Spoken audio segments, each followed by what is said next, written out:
Thank you to Sages. Appreciate the opportunity to speak to you all. So I have nothing to disclose. So the first thing I want to talk about is just some definitions, just so we're on the same page here. There's a lot of telemedicine, telesurgery, all these things, and there's definitions for them, so let's use them correctly. Definitions for telehealth. First, telemedicine. I think we know that's the remote diagnosis and treatment of patients by means of telecommunications technology. Telesurgery is when we perform, or a surgeon performs considerably distant from the patient using medical robotics and multimedia image communication. Telecommunication is more of an overall basic term that refers to the communication between two remote participants who are using either audio, video, or both. We're going to spend a little time talking about teleeducation through video conferencing because Sages had a huge effort in this arena over the last few years. This is when we hold meetings that allow people who are in different cities or countries to hear each other and see each other on a computer or television screen. This would be an example in Pignon, Haiti, of a smaller conference room. This was Dr. Ray Price from the University of Utah. You can see his, he's speaking live in the upper monitor, and then the lower monitor is his lecture, which I believe was guidelines for laparoscopy and pregnancy. And this allowed the moderator on site here with the mic, and which can be all over the room. Everybody can talk, ask questions, and talk back and forth. It's a very powerful way to bring education to remote places.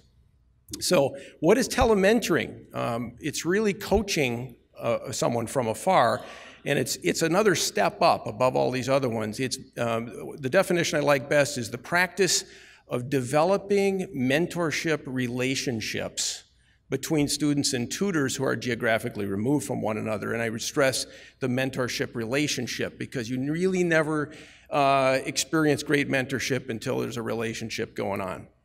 So why video conference? Well, it's for a lot of reasons. Continuing medical education it's a great future for global work because it doesn't require expensive travel. It eliminates time away from practice and home.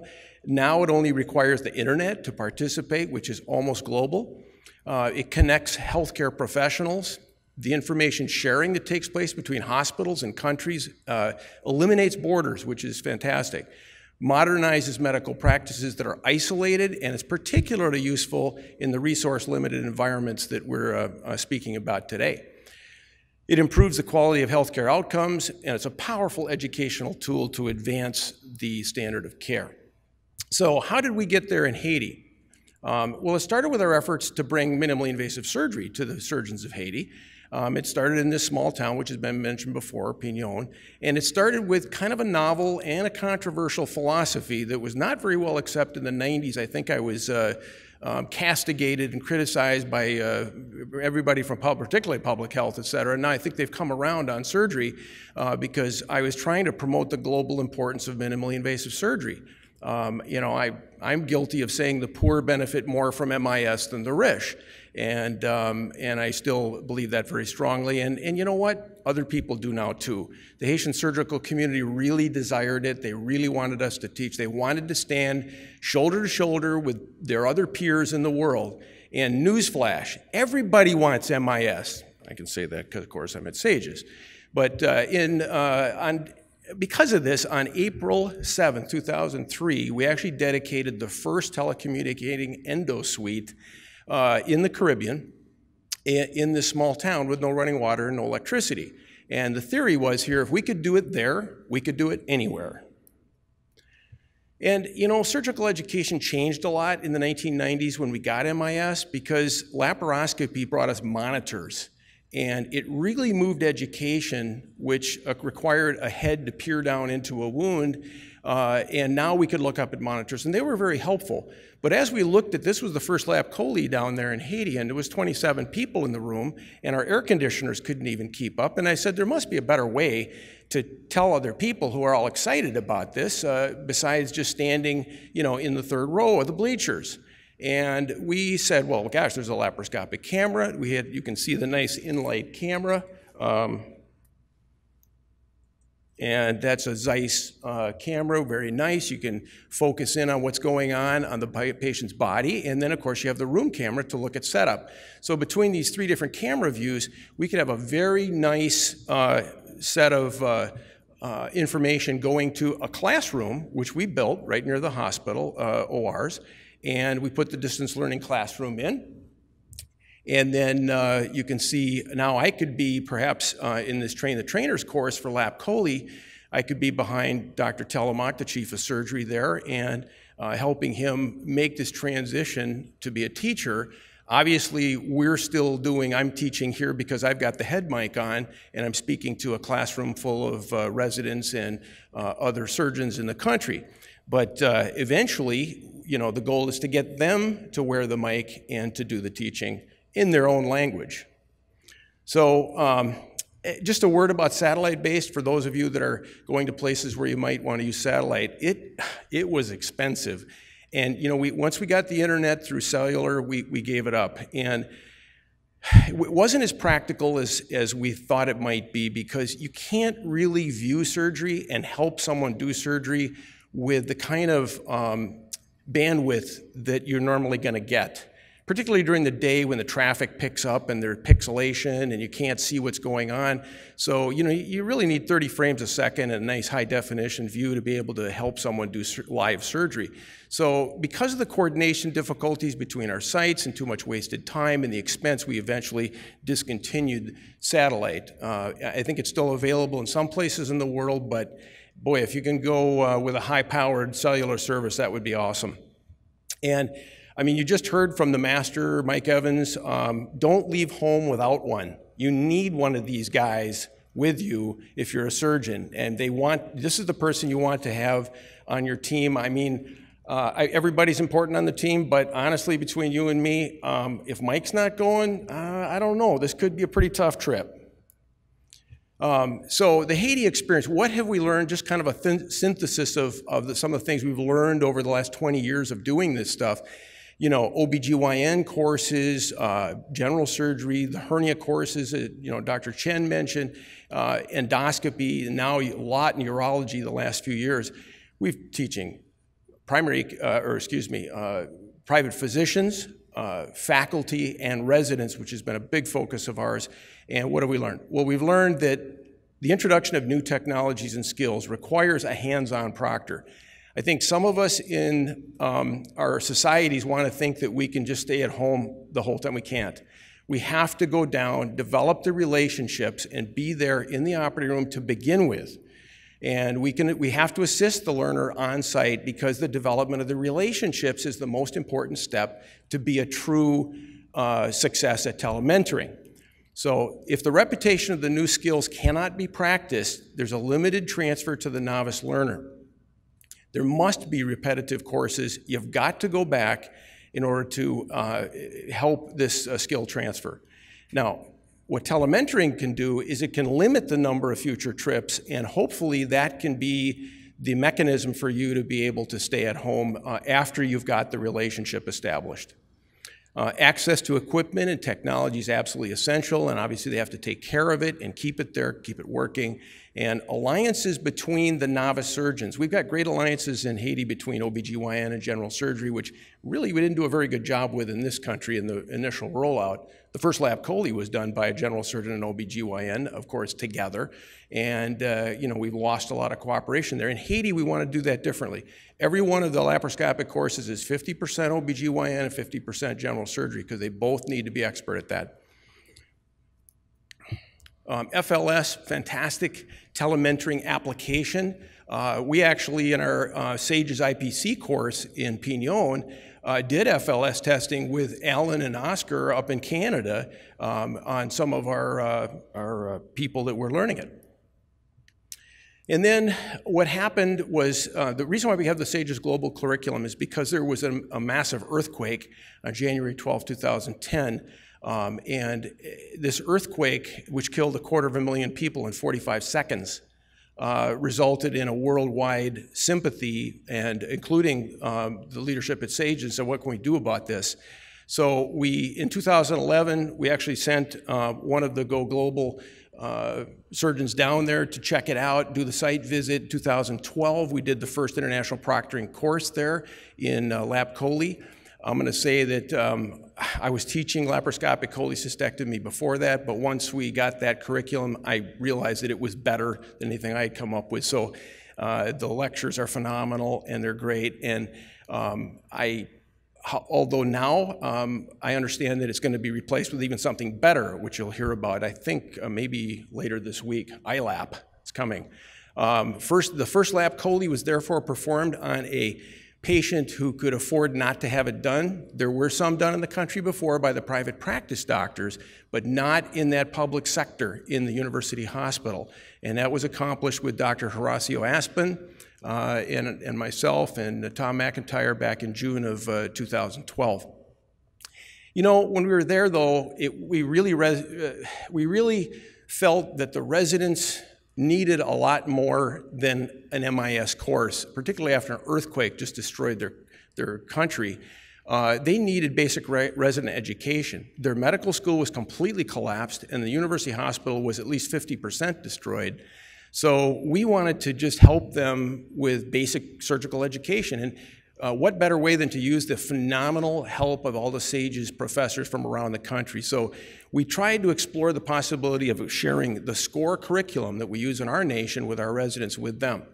So what we did is we went to work and got broadband internet to their university hospital, which they'd never had. In fact, no educational institutions had any broadband internet, if you can believe it. And we got the MSPP there, that's the public health for the country. We got them to share access with the university hospital, and we got the distance learning classroom set up, and then we did a test conference in March of 2013, and then we launched the global surgical curriculum. The following year has been going on. We've had 3 years completed now, and with 30 different conferences from a great number of contributors. This is the initial team down in Port-au-Prince, Haiti, in the distance learning classroom. A big celebration.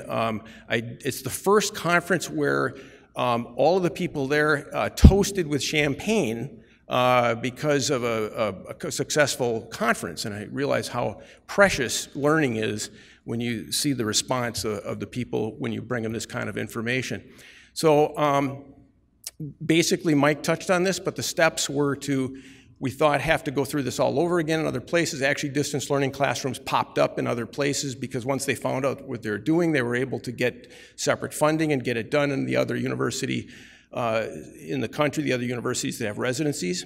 And we shared the global surgical curriculum with multiple sites, and Mike, of course, was the guy who did the behind-the-scenes work for us on that. This Zoom-based platform that he uses is amazing. You have 3,000 participants that can hook up now with, if they're not there and they can't make the conference, say they're working at the hospital, they're on call, they can come into it with their PC, their Mac, tablet, smartphones, whatever, and just hook right in. So, and a lot of people, 3,000, so absolutely amazing.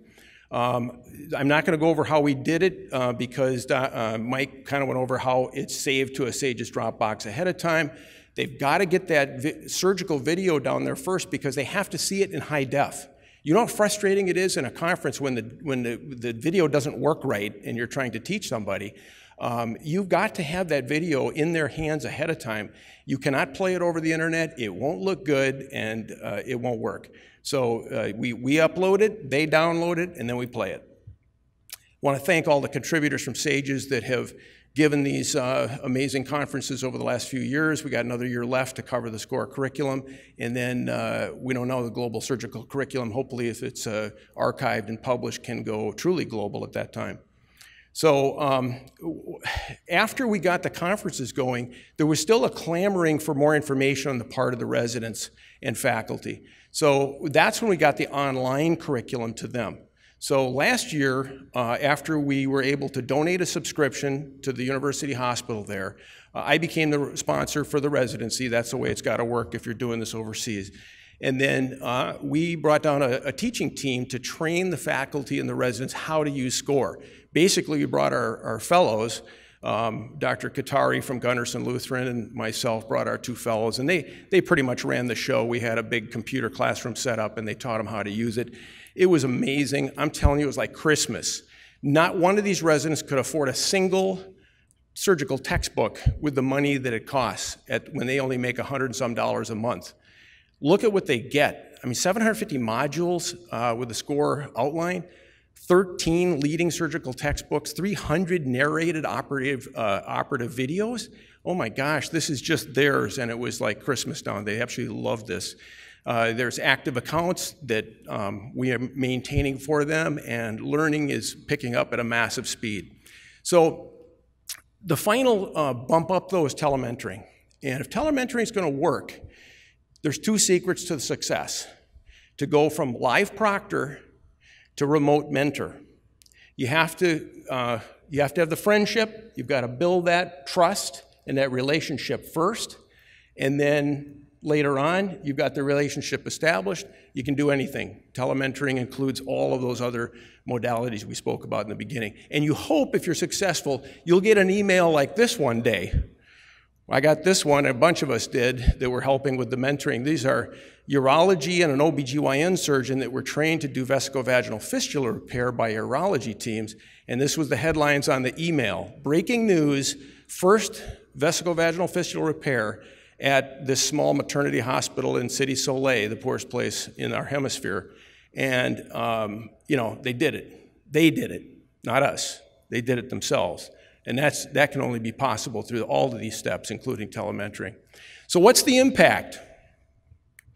This is a statement and a letter sent to us from the residents in general surgery at the University Hospital in Port. There has never been sustainable change without roadblocks. The complexity of poverty can vanish the will to do something great. Because we have access through the conferences and lectures to the greatest teachers that have, through their practice, revolutionized the challenging world of surgery, we deeply hope that their leadership will be a model for us, so that also we can spread the love on our people through our practice. Thank you so much for taking into account our advocacy, the residents of general surgery. So the final thing is metastasis. We want this to go everywhere, and it's starting to do that in Haiti. The organization Global Association for the Support of Haitian Urology is a wonderful example of our Project Haiti Vice President who got this thing going between all the doctors who serve in Haiti and come from the US and Canada, and the doctors down there, and they have an annual conference every year. They asked me to come and speak on telementoring last year, and they are using it. They prepare their patients ahead of time. They do basically telemedicine by showing them their patients, picking their cases, because now they know how to talk to each other all the time. And they're doing the video conferences just like we are, and urology is going up fast. So we hope this will happen in many other disciplines and specialties as well. The Haiti residency programs, now that they have their equipment, they can independently practice this on their own and participate with each other. So our future is very hopeful, and we hope to see this happening all over the world. Thank you.